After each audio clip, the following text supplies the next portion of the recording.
بسم اللہ الرحمن الرحیم۔ ماہ رمضان المبارک کے آخری عشرے میں عبادت۔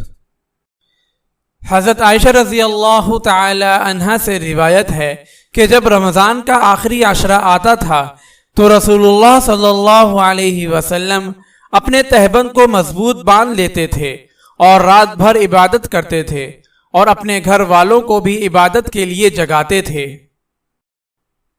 حضرت علی رضی اللہ تعالی عنہ سے روایت ہے کہ نبی صلی اللہ علیہ وسلم رمضان کے آخری عشرے میں اپنے اہل خانہ کو عبادت کے لیے جگاتے تھے۔